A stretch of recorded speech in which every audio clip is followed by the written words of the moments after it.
Hello friends, and welcome back to my Stitch and Addiction channel. In this episode I am going to be making an 1860s corset.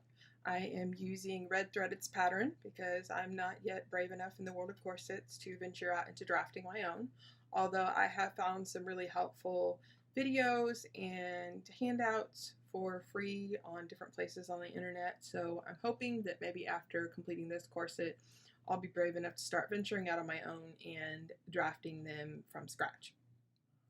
So I'm using Redthreaded's pattern, as I already mentioned, and what I learned from doing the Regency stays was that even if my measurements fit exactly in the range that Redthreaded's measurement chart shows, there still needs to be some adjustments at least.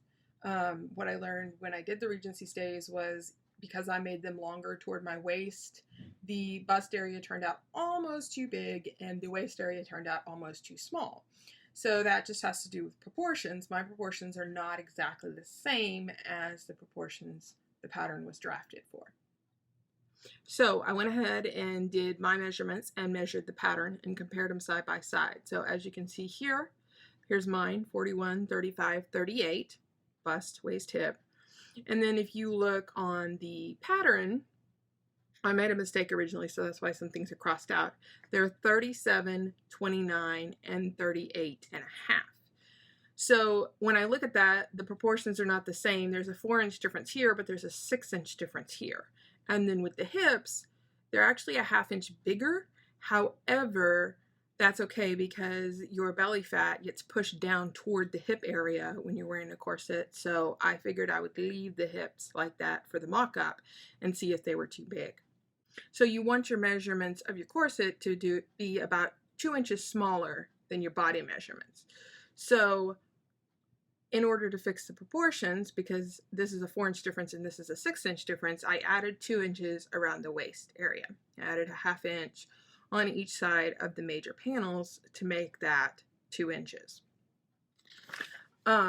So I did my mock-up, which I will show you in just a minute, show you how that came out. But I also wanted to go over the materials. So I have the steel boning and the spiral steel boning.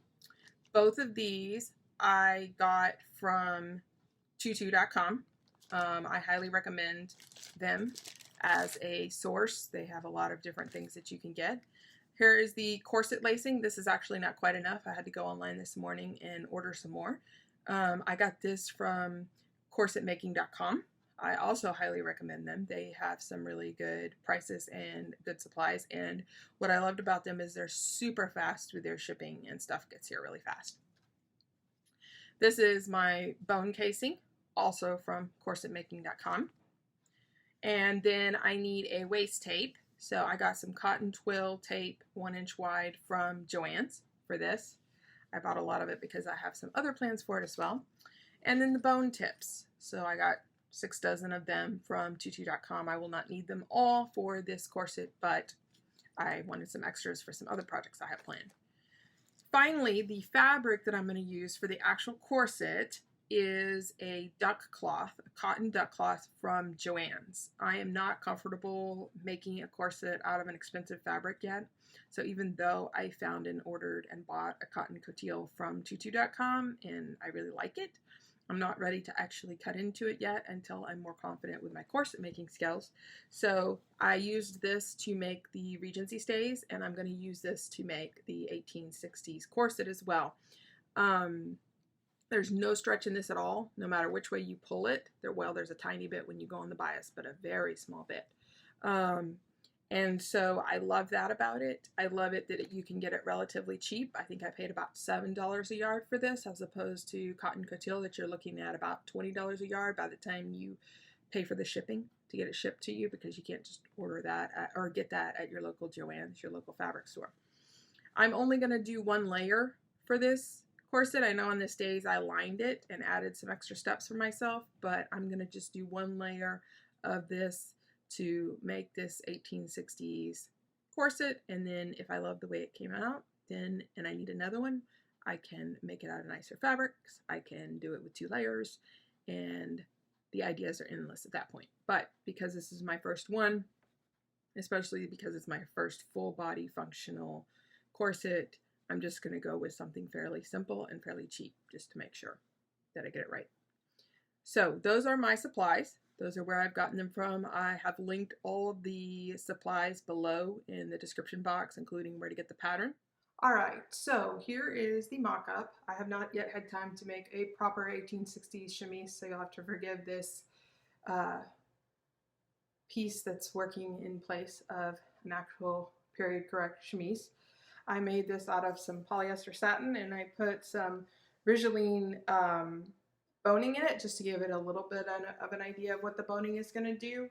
So let me step back and you can see, if you look down the back, it's mostly even, lace up the back, but there's a couple of things that you'll notice. One, this part is too big. So I did some research online, and I've got it somewhat pinned, but I need to pin it some more. The way that I'm going to fix that is I'm going to actually shorten these gussets. So instead of cutting these gussets as deep, I'm going to shorten them just a little bit. I'm thinking I'm going to come up about an inch. And then I'm also going to narrow them slightly, particularly this side one. I'm going to particularly narrow the side gusset and make it a little bit narrower than the front gusset. This part is not fitting very well. It will have a busk in it, which will actually take up a little bit more room, I feel like. So I'm thinking if I take out a little bit here and then put the busk in here, it will take out enough room that it will fit correctly across the bust area. The waist is fine, but then you get down into the hip, and as you can see, I had to cut these huge slits in the side of the hip gusset because it was like 9 inches apart in the back originally. So I did some research online and discovered that the way to figure out how much to add is that you cut a slit or multiple slits if you need to. That's what I started to do here, but I really don't think this slit is necessary. It's more this one right here, and I might need to add one back here. What I haven't done yet is I need to get some pieces of fabric and pin them underneath here to hold this open so I can see how far open this needs to be. And then, of course, I can take this piece off and trace it out for my new pattern piece for the hip area. So that is how the mock-up has come out. Those are the changes I'm going to make. And once I've made those changes, I'm just going to cut it straight out of the duck cloth and work from there. I'm pretty confident that I can get a workable piece from this, even if it's not perfect. And that's one of the reasons why I'm using the duck cloth, so that I am not putting a ton of money into it, but I should still have a workable piece. And then if I want to redo it later, I can use what I've learned from this mock-up and from the duck cloth corset to make something even better. Okay, so I have cut out all the pieces. I just used the cotton duck cloth, as I mentioned before, and inserted my busk. I'm very happy with the way that it came out. This is the first busk that I've ever had to put in. I can't say enough about how well written Redthreaded's directions are and how easy they are when it comes to how to put in a busk. So I'm very happy with that. Now I need to put my bust gussets in up here. Very similar to the way the bust gussets went in on the Regency short stays. So I am going to show you guys a little trick about how to mark where they go in next. Alright, I'm going to show you the way that I trace pattern markings onto my fabric. We need to trace these bust gusset markings onto the corset fabric. And so I'm going to show you a method that I use. I actually learned this years ago when I used to trace embroidery patterns onto fabric.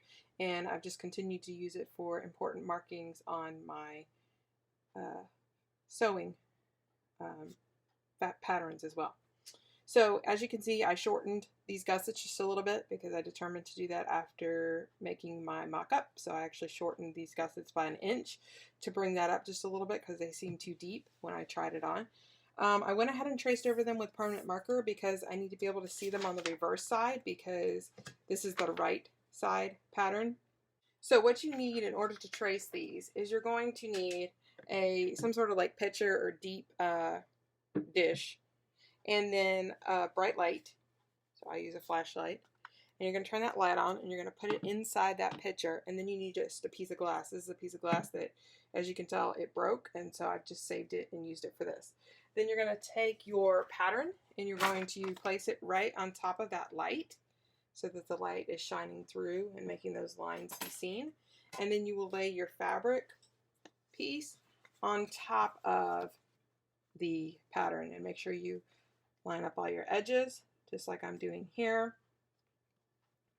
Make sure that everything is going to be exactly where it needs to be. Obviously, if you want the whole thing to lay flat for a bigger piece like this, you would need a bigger container and a bigger piece of glass. For my purposes, I can tell that it's lined up enough that it will be fine. So then I'm just going to take my pencil, and yes, I mark on it with pencil. If you want to do something that can be washed out, definitely do that. And I just go along and I just trace on top of those lines because the light just shines it right through so that I can see. If you have a darker fabric, obviously this is going to be not really work. You're going to have to try something on top more with a chalk. But for lighter colored fabrics, this definitely works really well. It's my favorite way of marking fabric that I've ever found.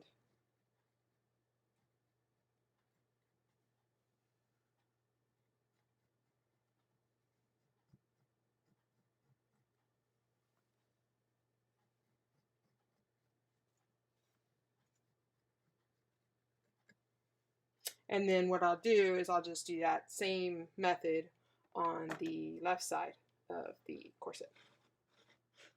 Alright, so I've inserted my bust gussets. If you follow the directions on Redthreaded's pattern, it's very easy. It just takes patience and time. I did make those adjustments after reading Elizabeth Stewart Clark's article about how to adjust it to fit you in the way that you want it. So, as I already mentioned, I shortened this, or I brought this up about 1 inch. And then the other thing I did was I narrowed the side gusset. So the side gusset, I cut 1/8 inch off of each side. So it's a 1/4 inch smaller. And then I left the front gusset the same size.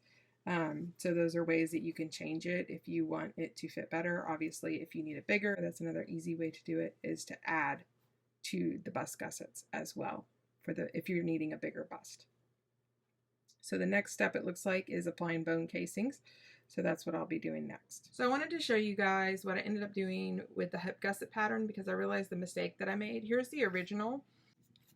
And the seam that's right here runs right here. And so what I forgot was that I had added a 1/2 inch on each side at this seam, and I didn't add that inch in here. So I just split it. I'll show you what I did with the pattern. I split it right there and added 1 inch right here. And then I still felt like it still seemed like this part was not quite wide enough to accommodate my hips, especially when I squished down. And so I split this and then just opened it kind of in a V shape and added those underneath. I'm hoping I didn't go too wide. If I didn't go extremely too wide, which I don't think I did, it will still work even if it doesn't fit quite as tight as I would like around the hips. It will still work because it'll be under the hoop skirt. I'll just know for next time not to do it quite so much. But I didn't want it to be too small because if you remember, the original mock-up was quite tight around the hips and I could not lace it up evenly in the back. Also, when you're doing your waist tape, you need to adjust it to your body because even though I'm almost 5'10", my waist is actually shorter than average. My legs are what makes me so tall. So when I tried it on, the waist tape needed to be actually 1 inch or 1 inch, I think it was 1 inch higher than the pattern had it marked. So know that about your body, and you're going to have to play around with the exact place to put the waist tape. So don't just automatically go with where the pattern has. Remember, when patterns are made, they're made for average measurements, and no one is average, or very few people are average when it comes to sizing. So that's something else to keep in mind. The only thing that I did different up until this point from the instructions is on this seam right here. It only had me stitch it once. I actually double stitched it before I pressed it open and then top stitched it on the outside. I learned that from the Regency Stays. On the Regency Stays pattern, Redthreaded has you double stitch each seam like this. So I just followed that. I thought that that gives it better strength and can't hurt. I have both front panels done to this step. However, I'm going to go a little bit out of order with the steps simply because I'm still kind of treating this like a second mock-up. I am treating it like a mock-up that I will wear and use, but it's also still, I'm fine-tuning the fit as I go along. So the next step is to trim this seam and stitch it up and stitch in my waist tape. I am actually going to go ahead and finish off the back panel with the grommets and everything, and then baste it in place and lace myself into this to make sure that there's no major issues. If I can't tell enough from that, I may go ahead and cut my bones and run them in the casing that's already there to double check the fit and make sure that everything is the way I want it before I finish off seams, hand stitch in my waist tape, put in the rest of my boning channels, all of those things that will be much harder to change the structure and the fit of the corset after they are done. So that is my next step. I'm gonna do the back panel, baste it on, and do a fitting to make sure I'm on the right track. And then if I am, I'll take the back panel back off and go back to following the instructions. All right, so here is the final try-on. You can see it's almost perfectly even at the back except at the hips. Oh, my boning is slipping out because I haven't done the casing yet, so I'll have to excuse that. Except at the hips, which is ironic because that was what was too tight at the beginning, and I added the sides. The hips are just slightly too big. Like you can see, they need maybe an inch-ish taken out, maybe a little bit more if I wanted it to completely be even right here, because that's not quite even, so I'd actually probably need to take about 1.5 inches out. To make it completely even all the way down the back. I am not going to worry about it at this point. If that's something that bothers me badly enough later on, I'll go back and fix it. Otherwise, I'm not going to worry about it because my hoop skirt's going to sit here anyways. You're not going to see that part. And this isn't there to pull anything in. This shift is slightly too small across the bust, so that's why it's pulling my bust in a little bit. I need to make a bigger one, but I just haven't had time. So if I try this on without a shift, and I'm assuming if I try it on with a properly fitting shift, that fits the bust just perfectly, and it fits my waist well, and so I'm very happy with it overall. I'm going to cut my binding, or my bias tape, to make my binding, and bind the top and the bottom, and well, before I do that, I do have 2 more sets of bones I need to do on each side, right here, and they cross into the hip piece, which that actually will take up a little bit of this extra in the hip, now that I'm saying that, so the hip won't be quite as big as it currently is. So I do have to do 2 more of those, and then I'll cut my bias tape to finish off the top and to finish off the bottom, and then it will be finished and functional for now. Like I said, if I decide I want to go back later and fix it, or if I just want to pull this one apart and use the bones for a new one on a new fabric, make a little fancier one now that I've kind of gotten my pattern down, then I might do that as well. But that is where I'm at. So just one more turn around for you. So I made that corset back in the summer of 2020, and I have had the chance to try it out a lot for several different photo shoots, and it's worn under all of these dresses in these photographs.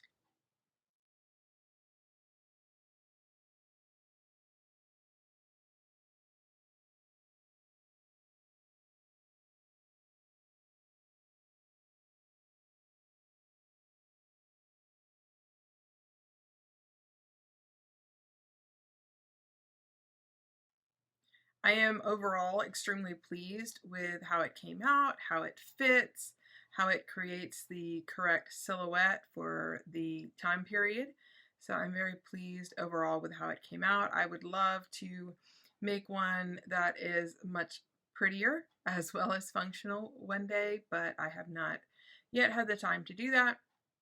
When I do that, I will probably fine-tune the fit in just a few areas, but overall I would say, especially for it being my first time making a corset, I am extremely pleased with the way the fit came out. The hip spring that pattern gives you is amazing, and it gives you the hourglass figure that characterized the mid-Victorian era in women's fashion. So I highly recommend the pattern, and I highly recommend it for helping you create the correct silhouette for the time period. I'm very aware that I did not go over every single step in this video, especially how to cut and tip your boning, how to insert your grommets, and such mechanical steps. I did that on purpose because I actually have already covered those things in an earlier video. So if you want to see the tips on how I successfully did that, I recommend going back to my Regency Stays video here on my channel, and you will be able to see how I did each of those things and what I learned and what worked best when I was doing them. This is all part of my Becoming Jo March project. Of course, we had to start with the foundational garments.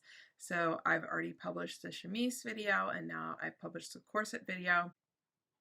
There will be more videos coming out on the rest of the foundational garments, as well as the video on the third outfit, chapters 8 through 14. So stay tuned for those. If you want more details when the published dates will be on those, follow me on Instagram. I typically will post in my stories when I'm getting close to posting another video. So that's a great place to stay up to date with when those will be published. I hope that you have enjoyed today's video. I hope you have found it helpful in your sewing journey. As always, if you have any questions or suggestions, feel free to leave them in the comments below or to DM me on Instagram. If you like this video, please like, share, and subscribe, and I'll see you next time. Thank you for watching.